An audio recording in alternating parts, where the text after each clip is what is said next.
لله نحمده ونستعينه ونستغفره ونؤمن به ونتوكل عليه ونعوذ بالله من شرور أنفسنا ومن سيئات أعمالنا من يهده الله فلا مضل له ومن يضلله فلا هادي له ونشهد أن لا إله إلا الله وحده لا شريك له ونشهد أن سيدنا ومولانا محمدا عبده ورسوله أرسله الله إلى الناس كافة بشيرا ونذيرا وداعيا إلى الله بإذنه وسراجا منيرا أما بعد فأعوذ بالله من الشيطان الرجيم بسم الله الرحمن الرحيم اقترب للناس حسابهم وهم في غفلة معرضون ما يأتيهم من ذكر من ربهم محدث إلا استمعوه وهم يلعبون لاهية قلوبهم وأسروا النجوى الذين ظلموا هذا إلا بشر مثلكم أفتأتون السحر وأنتم تبصرون قال ربي يعلم القول في السماء والأرض وهو السميع العليم بل قالوا أضغاث أحلام بل افتراه بل هو شاعر فليأتنا بآية كما أرسل الأولون ما آمنت قبلهم من قرية أهلكناها أفهم يؤمنون. یہ سورہ انبیاء ہے.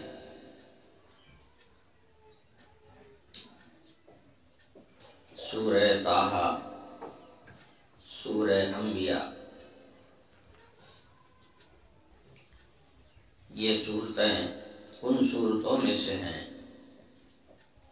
جو ابتدائی اسلام میں مکے کے اندر ہی نازل ہو گئی تھی.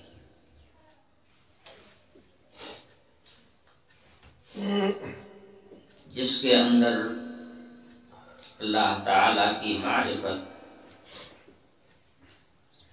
اور بندوں کی مشغولیت کا اہتمام کے ساتھ ذکر کیا گیا ہے.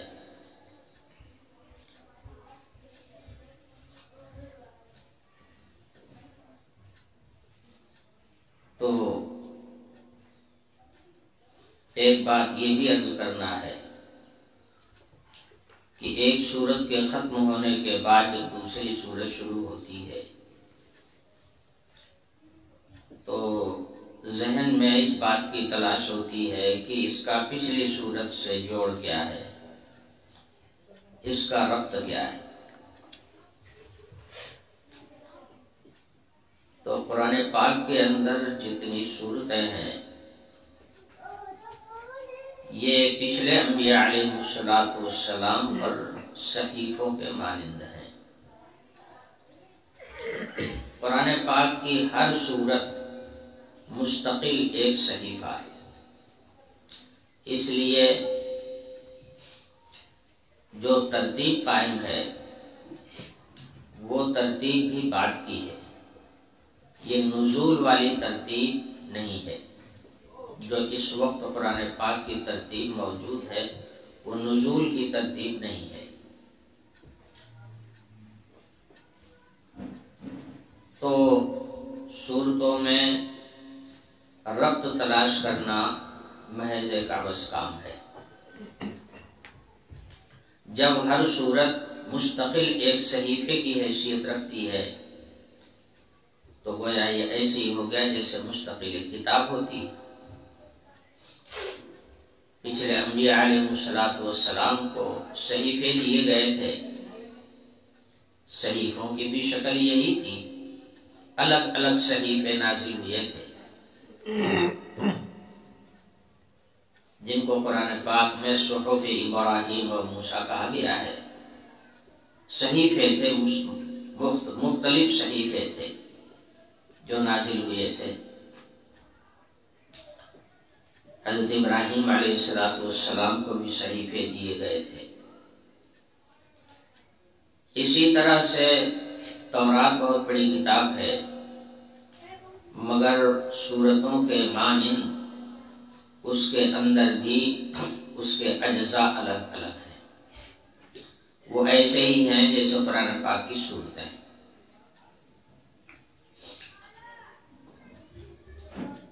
اس لیے پچھلی صورت سے کوئی ربط تلاش کرنے کی کوئی ضرورت نہیں ہے، ہر صورت گویا مستقل ایک قرآن ہے۔ مضامین چونکہ قرآن پاک کا نزول ہماری رہنمائی، ہماری ہدایت کے لیے ہوا ہے، اس لیے ہماری ہدایت سے تعلق رکھنے والی آیات اور ہماری ہدایات سے تعلق رکھنے والے مضامین ہر صورت میں بیان کیے جاتے ہیں۔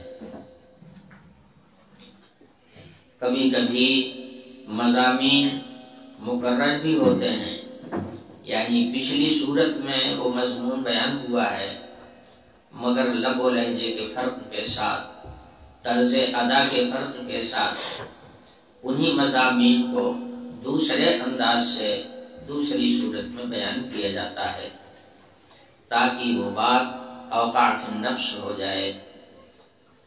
مختلف ڈھنگ سے اور مختلف طریقوں سے اگر کوئی بات سمجھائی جاتی ہے تو آدمی کی سمجھ میں جلدی آتی ہے۔ بہرحال اس سورت کے شروع میں جو آیت آئی وہ یہ ہے، اقترب للناس حسابهم وهم فی غفلۃ معرضون۔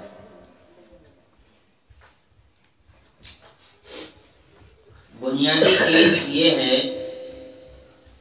ہم لوگوں کے لیے کہ ہم دنیا میں آئے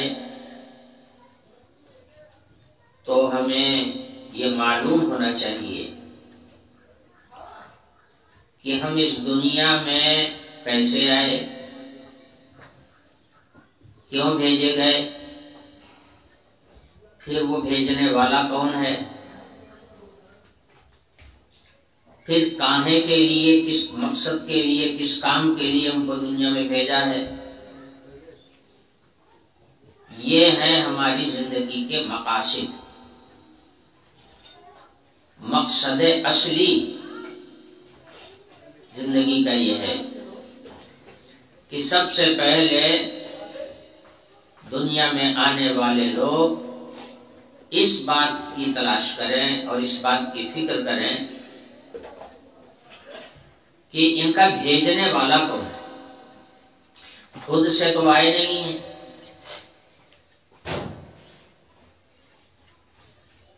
اس لیے کہ جب آپ کا وجود ہی نہیں تھا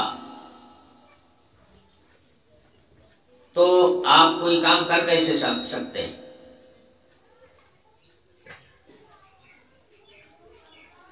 تو جو وجود ملا ہے یہ وجود عطا کرنے والا ہے کون؟ جنہیں اللہ تعالیٰ کی معرفت حاصل نہیں ہے، جو اللہ کو نہیں پہچانتے، وہ یہ سمجھتے ہیں کہ ہماری پیدائش میں سارا دخل ہمارے ماں باپ کا ہے۔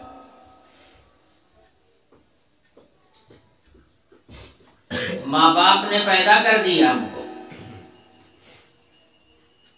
یہ تصور ہے، مگر یہ جہالت کا تصور ہے۔ جن کی عقل نارسا ہے،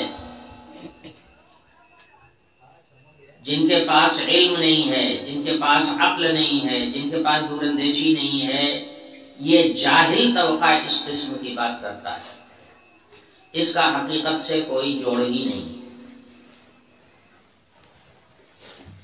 اس لیے کہ کتنے ماں باپ گھوم رہے ہیں اور اولاد کی تلاش میں نہ جانے کتنے جتن انہوں نے کر ڈالے، مگر ایک بھی اولاد نہیں ملی۔ اگر ماں باپ ہی اولاد بناتے ہوتے تو پھر سب بنا لیتے۔ کوئی محرومی نہ رہتا۔ دنیا میں ایسے انسان بھی ہیں جو یہ چاہتے ہیں کہ میرے اولاد نہ ہو، مگر اولاد ہے کہ وہ ہو جاتی ہے، بے ارادہ ہو جاتی ہے، بے اختیار ہو جاتی ہے، جس سے پتہ چلا کہ ماں باپ کا کسی کے وجود میں آنے میں کوئی دخل نہیں ہے، وہ بھیجنے والا کوئی اور ہی ہے۔ جب وہ بھیجتا ہے تو کوئی روک نہیں سکتا، اور اگر وہ کسی کو نہ بھیجنا چاہے تو کوئی لا نہیں سکتا۔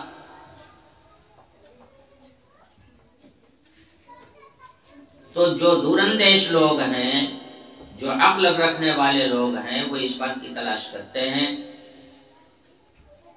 اور یہ جستجو ہر آدمی کی فطرت میں رکھی ہوئی ہے۔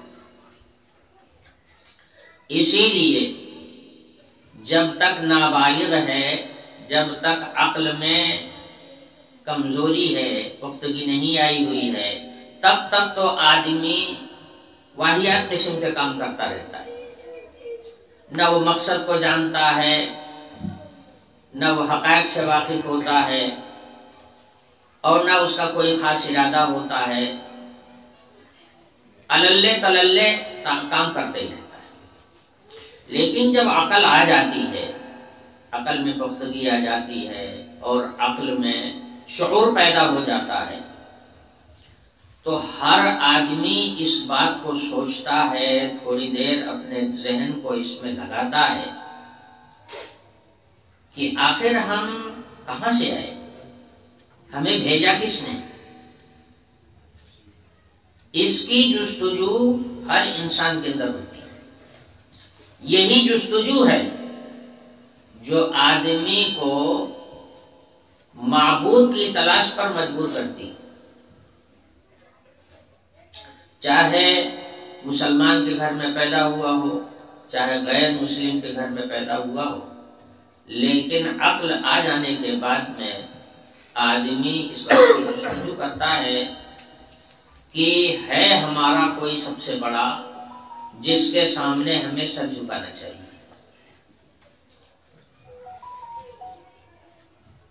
جس کے سامنے ہمیں اپنی عاجزی اور انکساری ظاہر کرنا چاہیے، جس کے ادب اور تعظیم کو بجا لانا چاہیے، جس کو سب سے بڑا سمجھنا چاہیے۔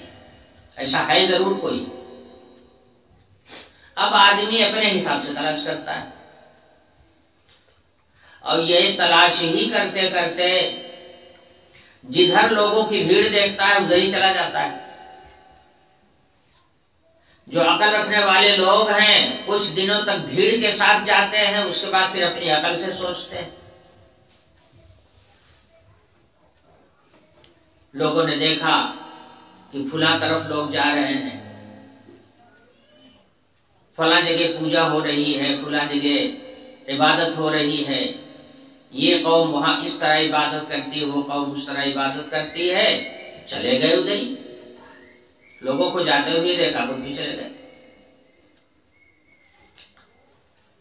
پہلے تو بے اختیار اور غیر ارادی طور پر وہی وہ بھی کرنے لگے جو سب کو کرتے ہوئے دیکھا، ارادہ کچھ نہیں، اور علم بھی کچھ نہیں ہے، بس دیکھی دیکھا میں معبود کی تلاش، ایک جستجو ہے اندر، بس وہی جستجو آدمی کو لے جاتی ہے۔ تو پوجا پاٹ کرنے والے مل گئے تو ان کے ساتھ چلے گئے، کچھ دنوں تک وہاں دیکھا ہے یہ دیوی ہیں، یہ دیوتا ہیں، یہ پتھر ہیں، یہ بت ہیں، یہ ہیں اور وہ ہیں، ان کے اندر شکتی کیا ہے؟ اب شکتی کا ملاحظہ کرنے لگے، شکتی تلاش کرنے لگے، تو جب اپنی عقل سے کام لیا تو دیکھنے لگے ہیں ان کے اندر کون سی شکتی ہے جو خود اپنی جگہ سے ٹل نہ سکے، جو بغیر اٹھائے اٹھ نہ سکے، جو بغیر لادے ہوئے چل نہ سکے، ایک قدم سے دوسرا قدم آگے بڑھا نہ سکے۔ اس کے اندر کون سی شکتی ہے؟ وہ خود ہی بے طاقت ہے، تو اپنی طاقت سے ہمارے کون سے کام آئے گا وہ؟ اور جب یہاں ذہن جاتا ہے تو پھر وہاں سے متنفر ہو جاتا ہے. یہ سمجھ میں نہیں آتا.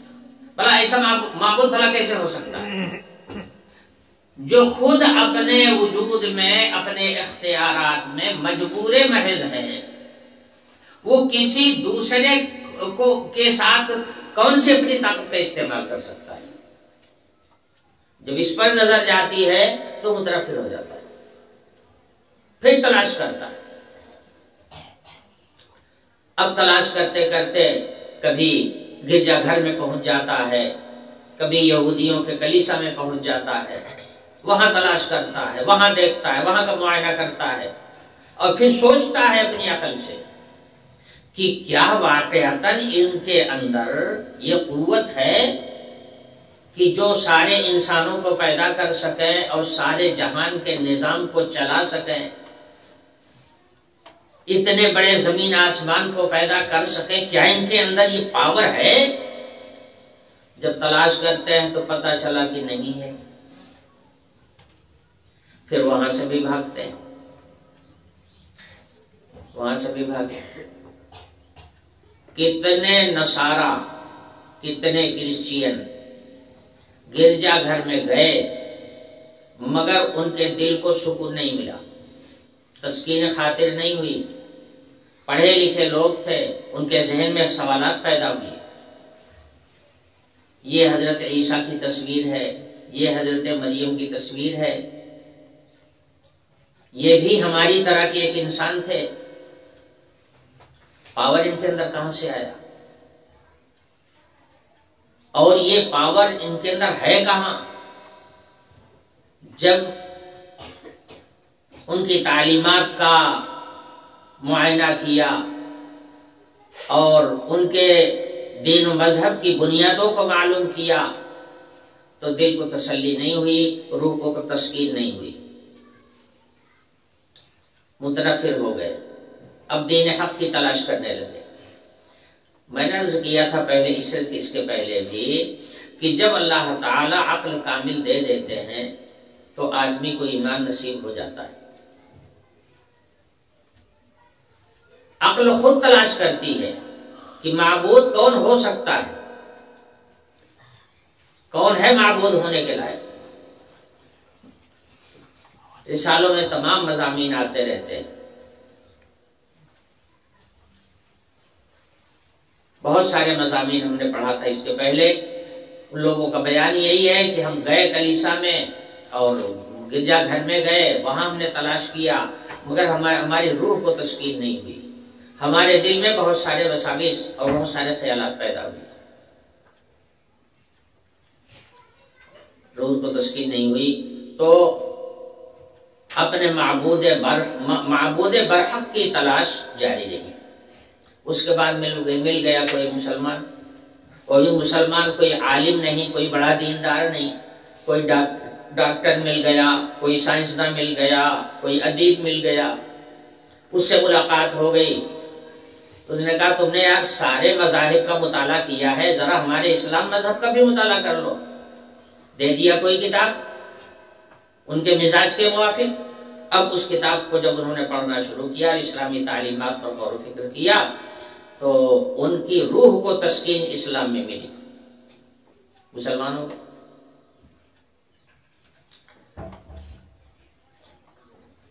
حضرت والد صاحب رحمۃ اللہ علیہ کے پاس ایک پنڈت آیا کرتے تھے جو اجودھیا میں پجاری تھے،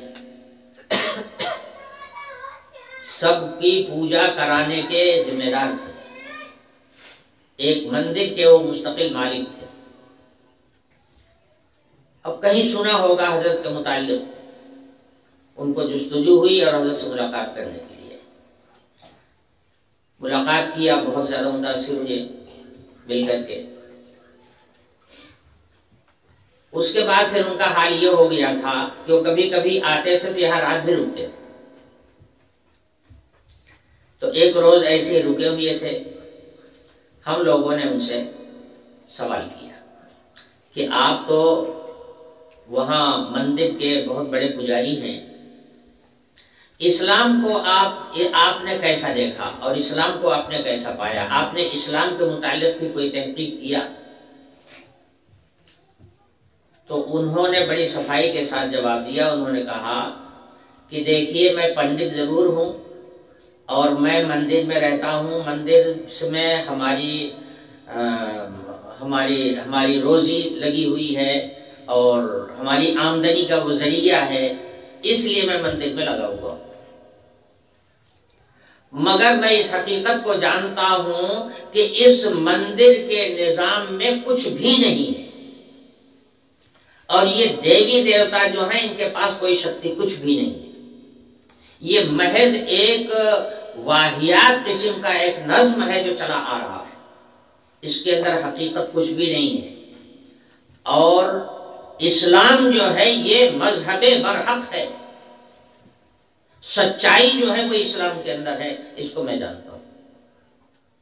یہاں آتے تھے، بلکہ بعض دفعہ تو 2 دن 3 دن رک جاتے تھے. تو کہنے کا مطلب یہ ہے کہ ہمارا معبود برحق کون ہے، ہمارا پالنہار کون ہے، ہم کو وجود بخشنے والا کون ہے، اور اس اتنے بڑے نظام کائنات کو سنبھالنے والا کون ہے، اس کی جستجو ہر انسان کو ہوتی ہے. اور یہ پہلی ذمہ داری بھی ہے، اللہ پاک کی جانب سے بھی پہلی ذمہ داری یہ ہے کہ اپنے خالق اور مالک کو پہچانو.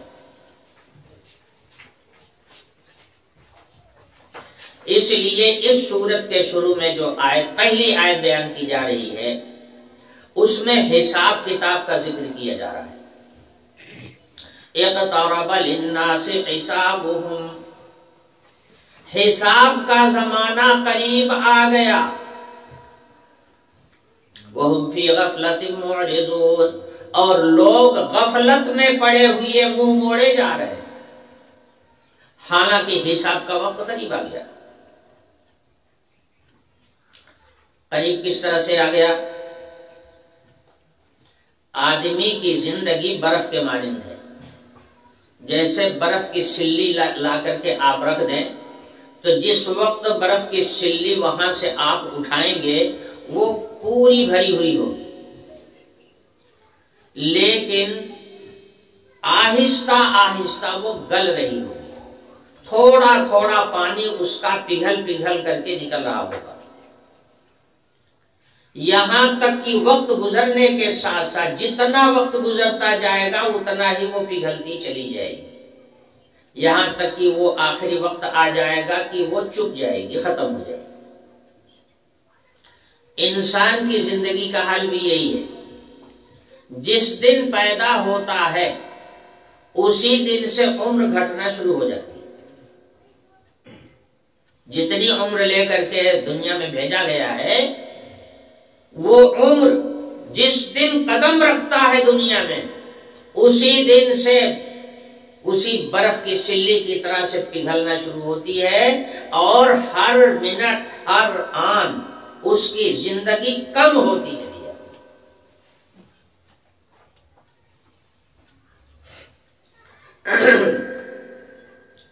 دارالعلوم دیوبند میں ایک زمانے میں نیچے سے لے کے اوپر تک سب اولیاء تھے. تو اس زمانے میں گھنٹہ بجانے پر جو چپراسی مقرر تھے وہ دارالعلوم کا گھنٹہ بجاتے تھے. وہاں تو گھنٹہ ہر گھنٹے میں بجتا ہے. تو گھنٹہ بجانے پر جو مقرر تھے وہ بھی اللہ کے ولی تھے، کیونکہ سے نیچے سے اوپر تو سب اولیاء ہی تھے، وہ بھی اللہ کے ولی تھے. جب وہ گھنٹہ بجانے کے لیے اٹھتے تھے اور گھنٹے پہ مارتے تھے تو ساتھ ساتھ ایک شعر پڑھتے تھے: غافل تجھے گھڑیال یہ دیتا ہے مرادی، گردوں نے گھڑی عمر کی ایک اور گھٹا دی. کیا مطلب؟ یعنی گھنٹہ جو میں بجا رہا ہوں، 1 گھنٹہ بجایا تھا اب پھر بجا رہا ہوں، 1 گھنٹہ عمر کا اور کم ہو گیا. اگلا گھنٹہ بجاتے تو پھر یہی شعر پڑھتے، گویا اپنے من کو سناتے تھے، اپنے دل کو سناتے تھے کہ کہاں غفلت میں پڑے ہوئے ہو، تیاری کرو، عمر کا 1 گھنٹہ اور کم ہو گیا، عمر کا 1 گھنٹہ اور کم ہو گیا، غفلت میں مت رہو۔ یہ سنا کیا؟ جن لوگوں کو اللہ تعالیٰ نے عقل رسا عطا کیا ہے وہ ہر جگہ خدا کو تلاش کر لیتے ہیں، ان کا جلوہ ہر جگہ موجود ہے۔ عقل ہونی چاہیے، تلاش کرو گے اسی کائنات میں ان کا جلوہ ہر چیز میں موجود ہے، نظر آئے گا، لیکن جب تلاش کرو گے تب۔ اور جو غافل رہو گے، غافل رہو گے، غفلت میں رہو گے، کبھی اس کی فکر ہی نہیں ہوگی، کبھی اس کو سوچو گے ہی نہیں، تو پھر تو جیسے کھیل کود والے 4 گھنٹہ کھیلتے ہیں، کھیل کے چلے جاتے ہیں، ملتا کچھ بھی نہیں۔ دن بھر کھلونا کھیلے، شام کو چلے گئے، کیا لے کے گئے؟ کچھ بھی نہیں۔ یہی ہے غفلت کی زندگی،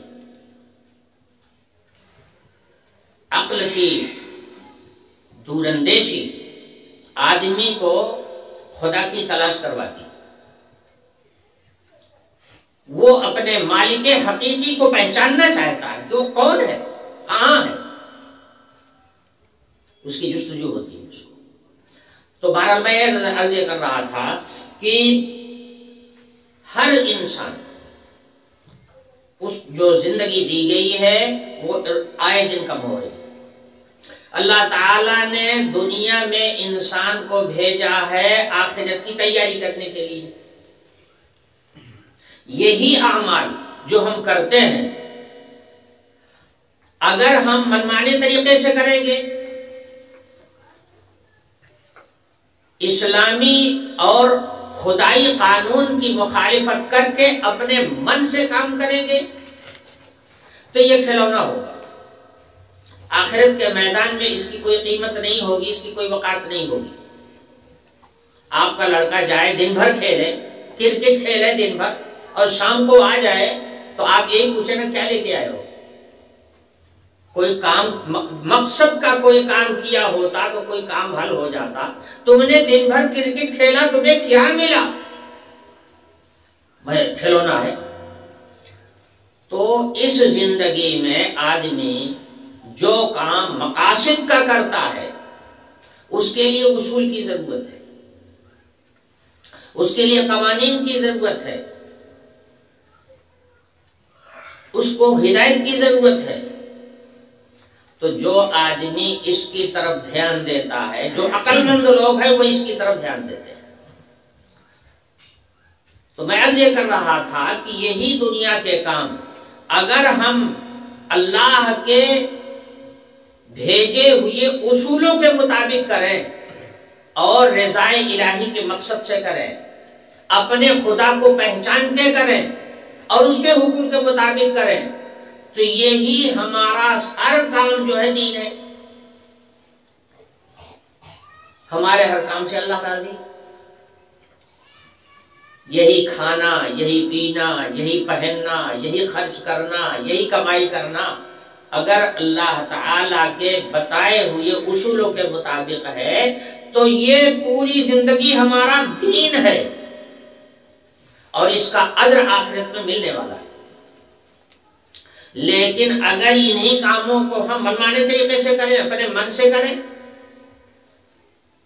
نہ اللہ کو پہچانے، نہ اللہ کی رضا مقصد ہو، نہ اللہ کے قوانین کا کوئی پاس و لحاظ ہو، بس جو جی میں آئے وہ کر ڈالیں، تو یہ ہے کھلونا۔ اس کی نہ کوئی قیمت ہے، نہ اس کی کوئی اجرت ہے۔ یہ ہے ایسے ہی جیسے آدمی کھیل تماشا کر رہا ہو، اس کا کوئی اجر ملنے والا نہیں ہے۔ تو میں نے عرض کیا کہ یہ زندگی جو اللہ تعالی نے دی ہے، صرف پیدا ہی نہیں کیا، پیدا کرنے کے ساتھ ساتھ اللہ پاک نے ہمیں جینے کا اصول بھی دیا ہے۔ اس دنیا میں تم اپنی زندگی کس طرح سے گزارو گے، تمہارے رات و دن کا کام کیسے ہونا چاہیے، کن خطوط پر تمہارا قدم اٹھنا چاہیے، جس کا نام ہے صراط مستقیم۔ اس کا انتظام بھی اللہ پاک نے کر دیا، اور آج سے ہی نہیں کیا، جب سے انسان کو بسایا ہے اس زمین پر تب سے کیا۔ حضرت آدم علیہ السلام آئے، سب کے ابا، انہی سے انسانی نسل چلی، اللہ تعالیٰ نے ان کو پیغمبری عطا فرمایا تھا، انہوں نے بھی جینے کا طریقہ سکھایا، کیسے جیو گے، راتوں دن کیسے گزرے گا، ان راتوں دن کے کاموں میں ہر کام کو کس ڈھنگ سے کرو گے، اس کا پورا طریقہ حضرت آدم علیہ السلام نے، پہلے انسان نے بتایا۔ اس کے بعد پھر کچھ وقفے کے بعد اللہ تعالیٰ پیغمبر بھیجتے رہے، لاکھوں کی تعداد میں پیغمبر آئے۔ پیغمبروں کا کام کیا ہے؟ اللہ کا ہدایت نامہ اللہ سے لا کر کے بندوں کے پاس پہنچانا۔ اب اس ہدایت نامے میں کیا ہے؟ اللہ نے پیدا کیا، جینے کا طریقہ بھی بتایا۔ اب اگر ہم اپنی اس زندگی کو اللہ کے اس بتائے ہوئے اصولوں کے مطابق بسر کریں اور اپنا ہر کام اسی طریقے سے کریں، اسی اصول کے مطابق کریں جو اللہ نے بتایا ہے، تو یہ سارا کا سارا دین ہے، اور ہمارے ہر کام سے اللہ راضی ہے۔ اللہ تعالیٰ نے نہ تو کھانے پہ پابندی لگائی ہے، نہ پہننے پہ پابندی لگائی ہے، اصول بتایا ہے، کون سی چیزیں کھاؤ اور کون سی چیزیں تمہارے کھانے کی نہیں ہیں ان کو مت کھاؤ، یہ بتایا۔ کھانے پہ پابندی نہیں لگائی کہ کھانا ہی مت کھاؤ۔ پہننے میں بھی اسی طرح سے بتایا، تمہاری پوشاک کیسی ہونی چاہیے، ایسی ہونی چاہیے، کون سی چیزیں پہنو کون سی چیزیں نہ پہنو، اس کی بھی تعلیم آ گئی۔ تو پہننے پہ پابندی نہیں ہے، پہننے کے طریقے پہ پابندی ہے نا۔ ہر انسان کو بیوی بچے چاہیے، اللہ تعالیٰ نے اس کی کھلی چھوٹ دی ہے، چھوٹ ہی نہیں دی ہے، حکم دیا ہے۔ اسی لیے اللہ تعالیٰ نے جوڑا پیدا کیا، شادی کرو، بیاہ کرو، بچے پالو، سب کچھ کرو، کون منع کرتا ہے؟ مگر طریقہ وہ ہو جو اللہ تعالیٰ نے بتایا، وہ جانوروں والا طریقہ نہ ہو کہ جیسے کتیا گھومتی رہتی ہے اور کسی کتے کی تعین نہیں ہوتی، ایسے مت رہو۔ اللہ تعالیٰ نے جو ضابطہ مقرر کیا ہے اس ضابطے کے مطابق رہو، کرو نکاح، عورت مرد کا تعلق ہو، بچوں کے پالنے کا تعلق ہو، مگر طریقہ وہ ہو جو اللہ نے بتایا، اپنے من کا طریقہ نہ ہو۔ بس اتنی سی بات ہے، کوئی بڑی بات نہیں ہے، معمولی سی بات ہے۔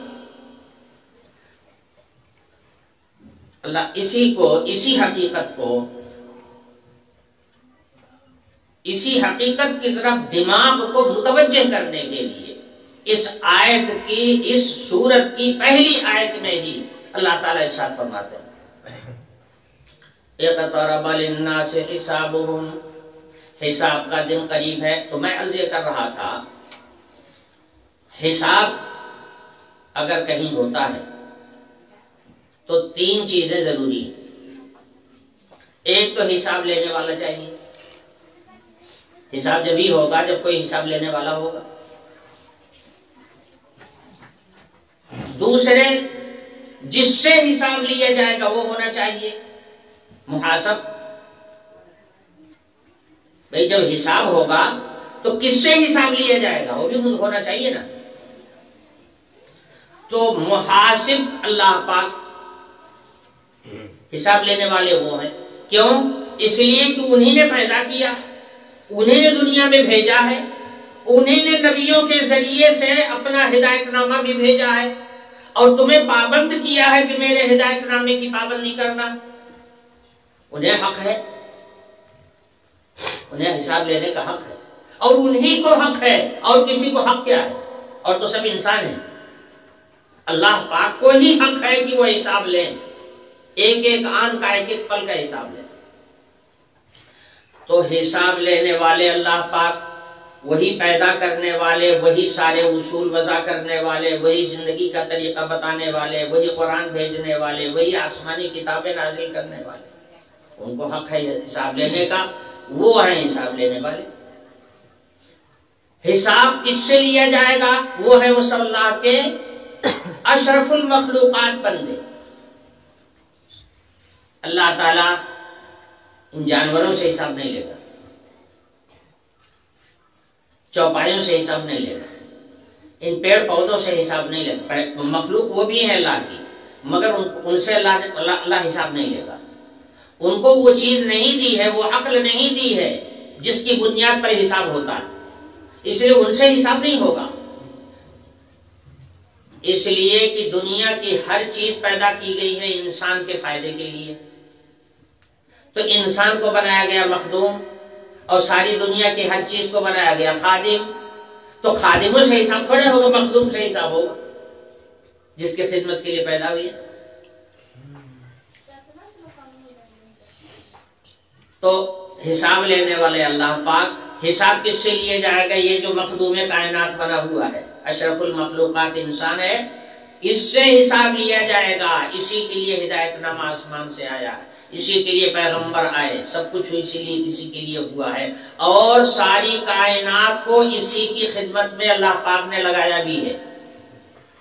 سورج ہے تو وہ خدمت کر رہا ہے، چاند ہے وہ خدمت کر رہا ہے، ستارے اس کی خدمت کر رہے ہیں، زمین انسان کی خدمت کر رہی ہے، آسمان انسان کی خدمت کر رہا ہے، پانی ہے، ہوا ہے، آگ ہے، سب اسی انسان کی خدمت میں لگے ہوئے ہیں۔ تو جب اتنی نعمتوں سے نوازا ہے تو اس کا حساب بھی لیں گے، چھوڑیں گے نہیں۔ فائدہ بہت بڑا دیا ہے، فائدہ حاصل کرنے کا بہت موقع دیا، مگر حساب ہوگا۔ تو حساب لینے والے وہ، حساب جس سے لیا جائے گا انسان۔ اب سوال یہ ہے تیسری چیز کیا ہے؟ تیسری وہ چیز ہونی چاہے جس چیز کا حساب لیا جائے گا، وہ کیا ہے؟ وہی ہے تکلیف، وہ ہے اصل میں ذمہ داری۔ یہ وہی ذمہ داری ہے جس کو قرآن پاک کی آیت میں امانت کہا گیا ہے۔ اِنَّا عَرَضْنَا الْأَمَانَةَ عَلَى السَّمَاوَاتِ وَالْأَرْضِ وَالْجِبَالِ فَأَبَيْنَ أَن يَحْمِلْنَهَا وَأَشْفَقْنَ مِنْهَا وَحَمَلَهَا الْإِنسَانُ۔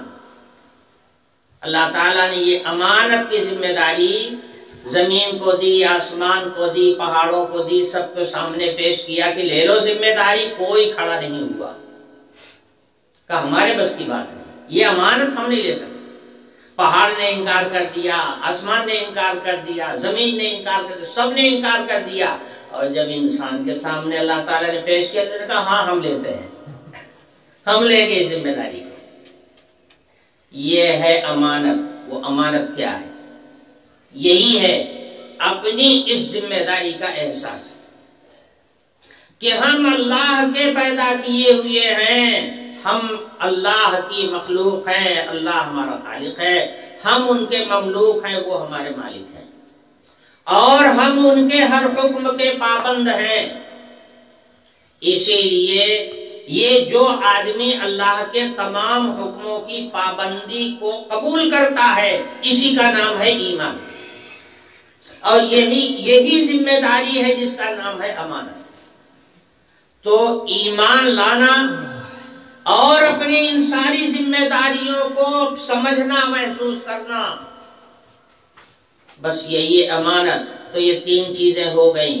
حساب لینے والے وہ جنہوں نے پیدا کیا، حساب جس سے لیا جائے گا وہ ساری کائنات کا جو مخدوم اعلیٰ بنا بیٹھا ہے، انسان جو سب سے کام لے رہا ہے، اس سے حساب ہوگا۔ اور حساب کس چیز کا ہوگا؟ اس کی ذمہ داریوں کا حساب ہوگا، جو پیغمبروں کے ذریعے سے، کتابوں کے ذریعے سے اس کو ذمہ داریاں دی گئی ہیں، ان کا حساب ہوگا۔ اب اس مختصر سی زندگی میں جو 100 سال، مشکل سے 100 سال میں پہنچنا مشکل، اس سے بھی کم کی زندگی، بڑی مختصر سی زندگی دی گئی ہے انسان ذمہ داریاں اتنی دی گئی ہیں، اور وہ بھی کوئی بڑی ذمہ داری نہیں، معمولی ذمہ داری ہے، صرف سوچنے کی اور ارادہ کرنے کی ضرورت ہے، مشکل کچھ بھی نہیں، وہی کام دنیا کر رہی ہے وہی کام مسلمان بھی کرے گا، بس نیت کا فرق ہوگا، مقصد کا فرق ہوگا، اتنے فرق ہوگا، کام وہی ہے سب۔ ایمان والے کی یہ دنیا دین بن جائے گی، ایمان والے کا ہر یہ کام یہ آخرت میں اجر و ثواب کا باعث بن جائے گا، اور جو اس ذمہ داری کا احساس نہیں کرے گا، منمانے طریقے سے کرے گا ہر کام کو، تو اس کی پوری زندگی کھیل تماشا میں ختم ہو جائے گی، ایک پیسے کا کوئی اجر نہیں ملے گا۔ بالکل اسی طرح سے جیسے کھلاڑی دن بھر کرکٹ کھیلتا ہے میدان میں جا کر کے، اور شام کو جانے لگتا ہے تو خالی ہاتھ چلا جاتا ہے، گھر میں جانے کے بعد 10 روپیہ اپنے ماں باپ سے مانگتا ہے، دن بھر کھیلے کیا ملا؟ کچھ بھی نہیں، پتہ چلا سب ہوا میں گیا۔ یہی حال ہے اس انسان کی زندگی کا، اور یہی ہے ذمہ داری، یہی ہے امانت، اسی کو سمجھنے کی ضرورت ہے۔ پہلی ہی آیت میں ہوش کی آنکھ کھولی جا رہی، اقترب للناس حسابهم، لوگوں کے حساب کا زمانہ قریب آ گیا۔ قریب کس طرح سے آ گیا؟ میں نے بتایا نا کہ برف کی طرح سے زندگی پگھل رہی ہے، ہر آنے والا گھنٹہ 1 گھنٹہ کم کر رہا ہے عمر کا۔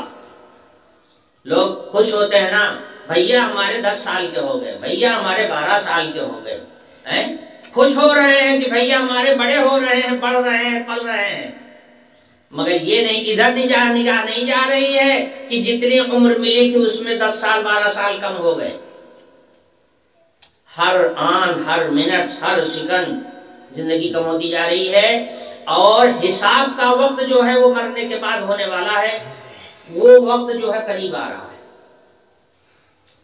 تو جو چیز یقینی ہوتی ہے اور اس کا ٹائم مقرر ہے وہ آ رہی ہے، تو گویا وہ ہو گئی، اسی لیے ماضی کے صیغے کے ساتھ تعبیر کیا، اقترب للناس حسابهم، لوگوں کے حساب کا وقت قریب آ گیا، وَهُمْ فِي غَفْلَةٍ مُعْرِضُونَ، اور یہ غفلت میں منہ پھیرے ہوئے ہیں۔ غفلت کس کو کہتے ہیں؟ غفلت کہتے ہیں کہ آدمی کو وہ چیز یاد تو ہے مگر اس کی طرف توجہ نہیں ہے، یہ معنی ہے غفلت کے۔ ایک ہے بھول، بھول میں آدمی کے ذہن سے ہی وہ بات نکل جاتی ہے، اسی لیے اللہ تعالیٰ کے یہاں بھول معاف ہے، بھول میں وہ چیز یاد نہیں رہتی، مگر غفلت جو ہے وہ معاف نہیں ہے۔ غفلت میں کیا ہوتا ہے؟ آدمی جانتا ہے کہ یہ ہماری ذمہ داری ہے مگر سستی دکھاتا ہے، جلدی اس کام کے لیے اٹھتا نہیں ہے۔ جیسے ہمارے سیف الدین ہے، اگر ان کا جی نے چاہے کہ آج میں گاڑی نہیں نکالنا ہے تو لیٹ جائے، سو جائے، کیا جانتے نہیں کہ گاڑی نکال، یا مان لیجئے کسی کا آرڈر لیا ہے کہ اتنا بج کے اتنے منٹ پر آ جانا، ہم فلانی جگہ چلیں گے، اب یہ گھر پہ بیٹھے ہوئے ہیں، آرام کر رہے ہیں، لیٹ گئے، سو گئے، یاد تو ہے کہ جانا ہے وہاں مگر لیٹ کر رہے ہیں، اس کو کہتے ہیں غفلت۔ اس کا دوسرا نام ہے لاپرواہی، یاد ہے مگر اس کی طرف توجہ نہیں ہو رہی ہے، اس میں وہ ڈھیل دے رہا ہے، بے توجہی برت رہا ہے، اس کو کہتے ہیں غفلت۔ اسی کو اللہ تعالیٰ شان فرما رہے ہیں وَهُمْ فِي غَفْلَةٍ مُعْرِضُونَ، یہ غفلت میں پڑے ہوئے۔ آدمی کی عقل خود اس بات کا فیصلہ کرتی ہے کہ اگر کسی نے ہم کو دنیا میں بھیجا ہے تو بلا شبہ وہ اس کا حساب بھی لے گا۔ دنیا میں اگر کوئی بھیجنے والا ہے تو ہم اس کے ذمہ دار بھی ہیں، اس کے احکام کی ہمارے اوپر ذمہ داری ہوتی ہے کہ احکام کو ہم پورا کریں۔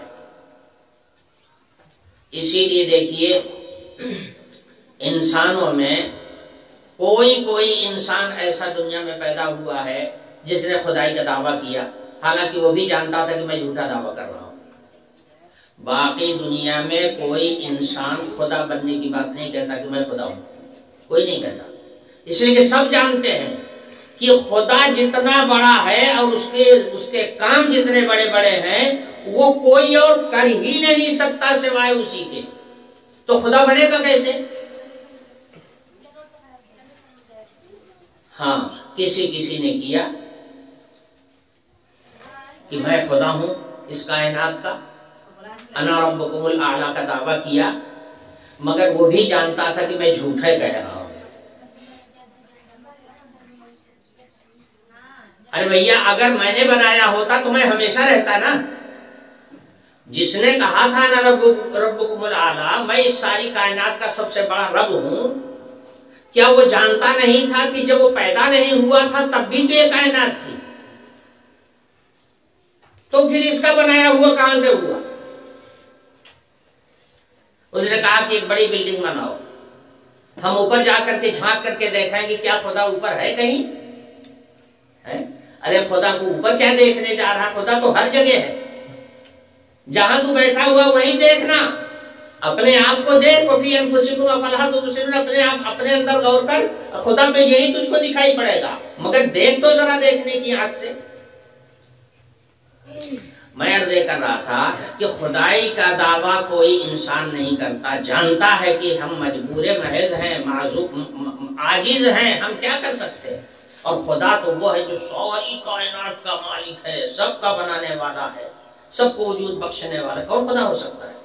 کچھ سرفرے انسانوں نے ایسا دعویٰ کیا بھی، مگر وہ خود بھی جانتے تھے کہ میں جھوٹے کہہ رہا ہوں۔ تو کہنے کا مطلب یہ، ہر آدمی کا ضمیر یہ جانتا ہے کہ میں اللہ کا، اللہ کی ذات کا، یا اللہ کی ذات جیسا جس کو بھی سمجھتا ہو، میں کسی بڑے کا پیدا کیا ہوا، سمجھے؟ اور جب اس نے ہم کو پیدا کیا اور ہماری زندگی کا سارا سامان ہمارے حوالے کر دیا اور ساری دنیا کو ہماری خدمت میں لگا دیا، تو یقینی طور پر وہ اس کا سوال بھی کرے گا، یقینی طور پر اس کا وہ حساب بھی لے گا۔ یہ انسان کا ضمیر خود فیصلہ کرتا ہے، بشرطے کی عقل ہو، ہر انسان اس کا فیصلہ کرتا ہے۔ اسی کو فرمایا گیا کہ یہ جاننے کے باوجود پھر بھی غفلت میں پڑے ہوئے ہو، زندگی کو تم نے کھلونا بنا لیا، وَهُمْ فِي غَفْلَةٍ مُعْرِضُونَ مَا يَأْتِيهِم مِّن ذِكْرٍ مِّن رَّبِّهِم مُحْدَثٍ إِلَّا اسْتَمَعُوهُ وَهُمْ يَلْعَبُونَ، اور جب اللہ تعالی کی جانب سے کوئی نئی آیت نازل ہوتی ہے یا نیا حکم ربانی کوئی انسانوں کے پاس آتا ہے تو سنتے تو ہیں اس کو، مگر کھیل سمجھ کر سنتے ہیں۔ إِلَّا اسْتَمَعُوهُ وَهُمْ يَلْعَبُونَ، سنتے تو ہیں، ہر پیغمبر نے سنایا نا، دنیا نے سنا، مگر وہ ماننے کے کان سے کم لوگوں نے سنا اور کھیل تماشا سمجھ کر کے زیادہ تر لوگوں نے سنا۔ اسی کو فرمایا جا رہا ہے إِلَّا اسْتَمَعُوهُ وَهُمْ يَلْعَبُونَ لَاهِيَةً قُلُوبُهُمْ، ان کے دل تو لہو میں ہیں، ایک ہے لعب اور ایک ہے لہو۔ لہو و لعب کہتے ہیں کھیل تماشے کو، مگر عربی زبان میں ہر لفظ کے مستقل معنی۔ لعب کہتے ہیں ایسے کام کو جو آدمی بے ارادہ کر ڈالے، جیسے بچوں کا حال ہوتا ہے، بچے جو کام بھی کرتے ہیں ان کا کوئی ارادہ تھوڑے ہوتا ہے، قلم لیے ہوئے ہیں تو دیواریں پہ لکھنا شروع کر دیں گے، ان کو اس کی تمیز نہیں ہے کہ یہ دیوار خراب ہو رہی ہے کہ بن رہی ہے، جو جی میں آئے تو وہی کر ڈالیں گے، ان کا کوئی ارادہ ہی نہیں۔ اس کو لعب کہتے ہیں، اور لہو کہتے ہیں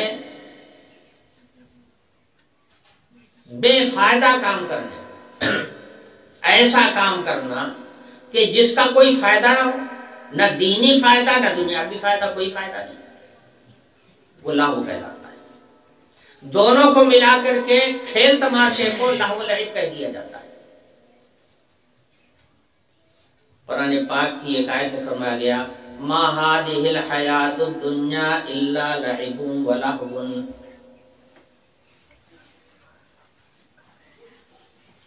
ایک آیت میں فرمایا گیا ما هذه الحیات الدنیا الا لہو ولعب وان الدار الآخرۃ لہی الحیوان، یہ دنیا کی جو زندگی ہے یہ محض کھیل تماشا ہے، اصل جو زندگی ہے وہ آخرت کی زندگی ہے۔ صاف فرما دیا ہے۔ عقل والے اس کو سوچیں اور سمجھیں، دنیا کی زندگی میں سے کھیل تماشا کس لیے میں نے بتا دیا۔ مومن وہی کام کرے گا، وہ کام عبادت ہو جائے گا۔ خدا کو نہ پہچاننے والا اسی کام کو کرے گا، منمانے طریقے سے کرے گا، وہ کام اس کا کھلونا ہو جائے گا، بے مقصد ہو جائے گا، کوئی نتیجہ اس کا برآمد نہیں ہوگا۔ سمجھے؟ تو یہ ہے، اسی کو فرمایا گیا لاہیۃ قلوبہم، ہماری آیتوں کو جب ہمارا پیغمبر سناتا ہے تو سنتے تو ہیں، مگر یہ کھیل تماشا سمجھ کر سنتے ہیں۔ لاہیۃ قلوبہم، ان کے دل ان کی جانب سے غافل ہوتے ہیں، اس کے معنی کو سمجھنے کی اور اس کی گہرائیوں میں اترنے کی اور اپنی ذمہ داریوں کا احساس کرنے کی ان کو فکر نہیں ہوتی۔ بے فکری کے ساتھ، ایسے ہی جیسے کوئی کہیں گانا ہو رہا ہے، آپ گزر رہے ہیں، گانا ہوتا رہے، آپ گزرتے رہیں، اپنے کام میں لگے رہیں، یہی ہے بے فکری کے ساتھ۔ لاہیۃ قلوبہم، ان کے دل اللہ کی جانب سے غافل ہیں۔ تو بہرحال اب بقیہ مضمون انشاءاللہ اگلے درس میں بیان کروں گا۔ خلاصہ کلام یہی ہے کہ سورہ انبیاء کی اس پہلی ہی آیت میں ہم لوگوں کو جھنجھوڑ دیا گیا، اپنی اوقات کو سمجھو، اپنی حقیقت کو جانو اور اپنی جواب دہی کا احساس کرو۔ اللہ نے بھیجا ہے، حساب لینے والا ہے اور حساب کا دن قریب ہے، اس لیے وہاں کی تیاری کرو، غفلت کی نیند مت سو۔ وآخر دعوانا الحمدللہ رب العالمین۔